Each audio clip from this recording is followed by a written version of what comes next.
games. Kasi ito, sure, merong Atlas, merong Sora, posibleng maging makunat yan. Kasi nga, dahil dun sa adjustment with the Sora, mas prioritize na yung kanyang cloud form. But for Philippines, obviously, yung Pakito, Harley, at yung Eve, yung Harley, Eve, tsaka yung Claude, yun yung damage output.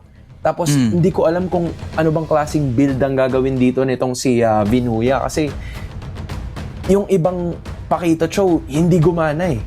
Pero napagana ng Pilipinas and they're willing to do it again with the Claude added into the mix. Ganda nito, no? Tama ka dun eh. Ganda ng observation mo dito. Lahat to may damage, pre. Even si De La Cruz may damage to. Itong Khalid na to. So, kailangan ingatan dito ng Malaysia actually is yung paisa-isang pick-off ng Team Philippines dito sa pangunguna ni Binuya at ni Pumoseno. Alam mo naman, mainit yung dalawang yan at design talaga yung heroes nila na pang-pick-off. So, ang kailangang ingatan nila dito, number 1 ay si Ilton. Dahil sa bilis ng kilos ng mga heroes ng Philippines, hindi malabo na siya talaga ang puruhan dito. Expect natin na same rotation para sa magkabilang koponan. Yung green camps, parang ito na ata nagiging trend ngayon, pre. Kuha ka agad ng green camps kasi tumutubo naman kasabay ng purple and orange eh. So wala kang poproblemahin. Kunin mo yung green camp mo. Kunin mo yung minsan kinukuha yung lizard, minsan kinukuha yung Rokursa. Tapos tsaka ka mag-purple and orange. Para nga yung oras din nun, naisip ko lang, para yung oras nga ng pagkuha mo nun, aabot din sa kung anong oras tutubo yung pagong, no? Tsaka sakto yung sakto yung dating mo doon. Nasa iyo na lahat ng mga objectives.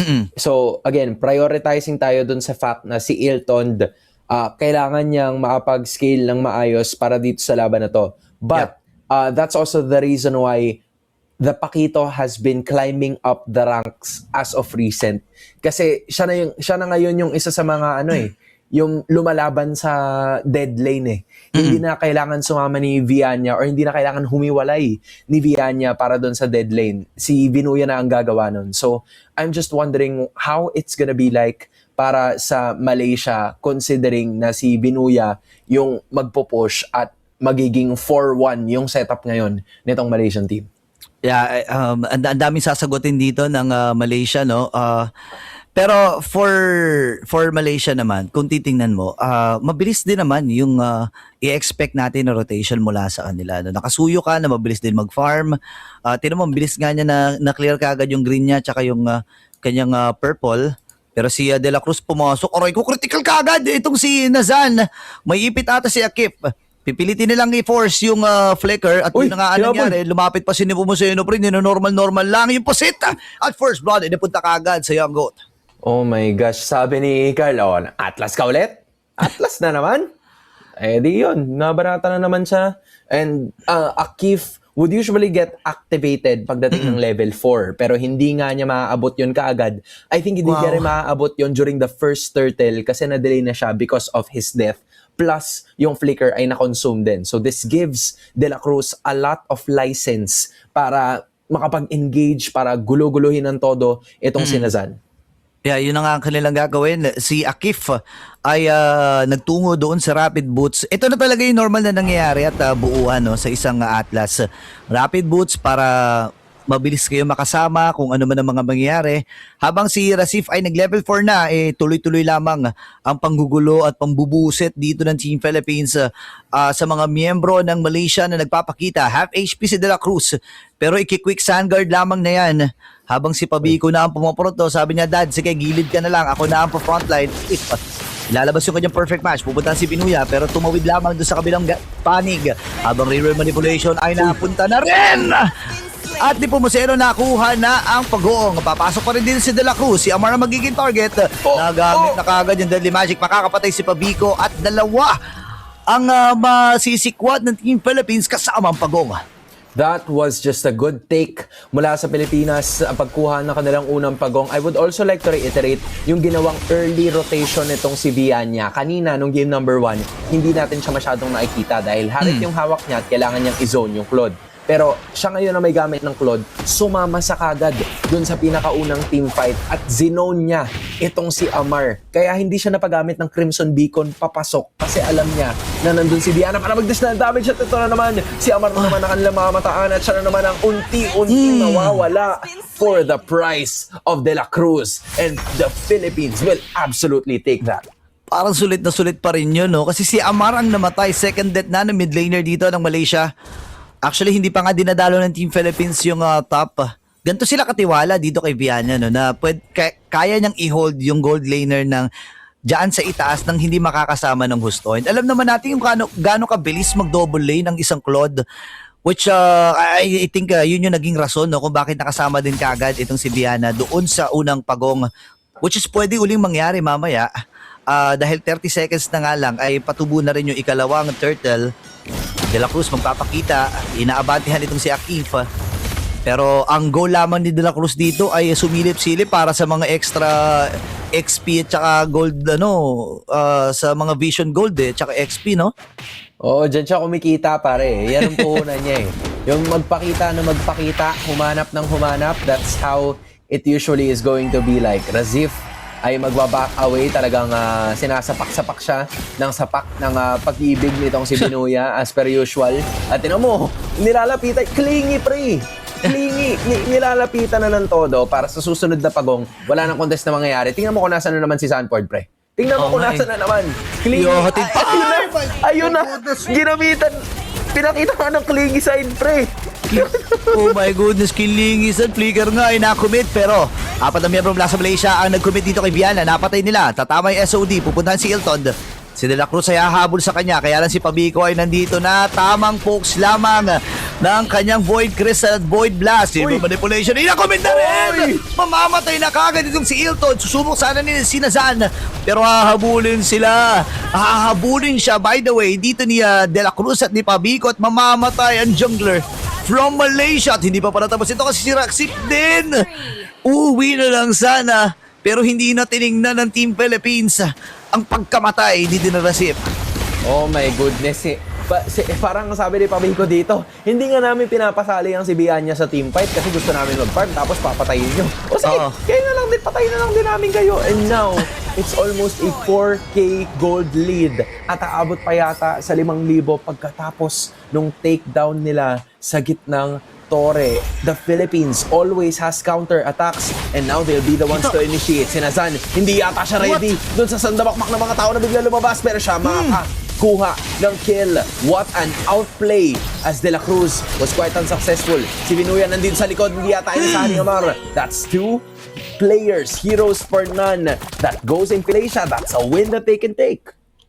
Yeah, sulit yun dalawa na huli at napatay dito ng Team Philippines, and shot down gold yun para kay Pabico or against Pabico. Hindi ko sure kung sino yung nakakuha, si Nazan ba o itong si Recife, pero ang importante ay nakakuha ang Malaysia, pero hinabol pa rin ni Binuya. Hindi talaga sumusuko at yung jungler pang napatay. Tuloy-tuloy si Bubuseno, pero mag-out lamang siya with that space escape. Tuloy lamang ang paglalaro mag-isa ni Vianya dito. At tuluyan na nga niya mababasag yung Torres sa top lane. Oh, that was so smart mula dito kay Binuya. Hinintay niya na mag-vertical muna eh. Hinintay niya muna na mag-dash ulit bago niya gamitin yung buff skill niya. Kasi nakatatlong beses na siya eh. So yung pangatlo, automatic, lalatag na talaga ng sandamakmak na damage yun. And surely, para hindi magmintes yun, he just had to go for Nazan, for that second death once again. Pero si Bianya mahanapan. Oh, SOD nagamit din makakatakas ba siya? Nagamit! Oh my goodness, nakatakas si Vianya! At natigan pa siyang banatan nung catapult na yun. Mapipin down ito si Pabico, nabitbit din. Pero flicker na force na rin niya, river manipulation. Kaya lang siya mamamatay. De La Cruz ata magiging next. Si Binuya ay sasama na rin. Ipaghihiganti niya ang kanyang sansan. At si Nepomuceno ay nakihalo na rin sa naging party na ito. Nakagamit yung Deadly Magic sa harangan ni Akip. Mabubuhay naman si Rasip dito, pero hindi susuko itong si Nepomuceno at si Binuya. Buti na lang ay nakatakas pa yung dalawa mula sa Malaysia. Gigil na gigil si Sanford Brie. Pag-iiganti ko yung Sansan ko. Pinagiganti ang Sansan, pinagaganta lahat. Pero ito yung isa sa mga naipanalo ng mga laban nitong Malaysia just because they were able to get Pabico on their side. But unfortunately for them, yung 3v2 situation ay hindi talaga nagbunga para sa kanila dahil nga doon sa total damage output na meron nitong Pilipinas. Sure, hindi sila as tanky as we would normally see them in the previous patch. Pero ito siguro yung learning nila. Kaya nila maging aggressive, kaya din nilang lumaban pagdating din sa mga may kruhan. At ito na naman si Sanford. Aray ko! Wow. Oh my God! Sinolo kill itong si Hilton. Nagamit na rin kagad yung Wither Crown. Mabibit-bet din si Pabico. Namatay din siya. Ang nakita ni Binuya ang mga nangyari. So mag-expect tayo ng paghihiganti para sa kanya. Pero sabi ni Pumuseno, sige gawin ko na lang yung farm dito ng Malaysia. Kinuha na yung green, kukunin pa rin yung orange at wala nang matatagpuan si Nazan na orange dito. Okay, naabutan naman niya at nakuha din niya yung kanyang orange buff. Luckily enough. Pero ang nakikita natin pa rin dito para sa Team Philippines, kontrolado pa rin nila ang sitwasyon, 5,000 ang kanilang kalamangan at ang pinaka-importante sa lahat ay tuloy-tuloy ang pagkuha ng item dito ni Pumuseno. And I think, I'm happy that you mentioned itong si Pumuseno kasi lahat ng mga kampi niya ay kumbaga naligwak na or nabanata na ng isang beses. Siya lang ang hindi. This is for the greater good of the GOAT. That's how it is for majority of time. As long as nakakuha ng items, itong si Carl TZ, they are gonna be looking good whatsoever. Pero sila ang unang nakapwesto. Ni Pumuseno, Bianya nakapwesto na rin. Pero si Amar naman ang mababanatan. Pero si Pumuseno mahuli ngayon! Huli ata, napatay na ng Blazing Duet. Namamula kay Teddy! Mamamatay si Nazan. Walang pares ang jungler dito. Ang Malaysia at Philippines, mapapatay din si Akip. Bianya? Hahabulin nila si Rasif. Bianya! Hinahanap nila. Makikita Ay, ni Bianya. Nahuli ni Bianya. Pinunood na lang pre. Binitawan na ni Rasif yung cellphone niya. At nakuha at napatay siya dito ni Teddy. Pwede na uling tumuloy ang Team Philippines sa naudlot na Lord. 3 na lang ang kakailanganin para sa Team Philippines na kunin ang unang Lord ng larong ito. Kitang-kita natin pre sa replay, ayan Tapos makikita pa si Rasip, hindi na pinakita yung kay Rasip pre, pero nakita mo tumayo na lang si Rasip pre, binitawan na yung cellphone Then yung mga matatawag natin na all for one. Malaysia committed a lot of their ultimates para sa isang tao lamang, kay Carl TZ. At napabagsak naman nila si Carl TZ. Pero kabaliktaran naman yun para sa Pilipinas. Naging one for all siya. Dahil ubos yung mga ultimates na kinumit ng Malaysia towards Carl TZ, naubusan din sila ng skills para ibato doon sa iba. Kaya gumana yung Blazing Duet, gumana yung Real World Manipulation, yung Raging Sandstorm, hindi ko nga nakita kung tumama ba o hindi, pero yung passive tumama na din. So, I would say that this is looking really great para sa Pilipinas kasi lagi sila may sagot! Huli kagad yung dalawa. Blazing Duet, hindi na makalapit dito si Teddy pero pinuntahan yung likod. Kaya walang follow up! Nahuli nga ni Akip pero masyadong malayo ang kanyang mga kakampi. Dalawa kagad ang tumumba ni Pumuseno ay mag-aasim pero pinuntahan siya nila saan.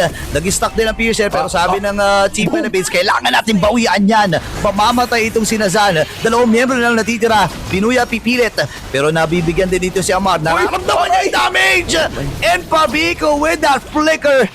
Oh my goodness, namatay na naman itong si Amar at ready nang tapusin ng Team Philippines ang larong ito. Winipe out muna pre habang si Akip ay nandun at hindi nila mapipigilan ang pag-arangkada ng Pinas. What the hell? Philippines back where they left Malaysia. Check. 6 matches to go. Oh my, oh my!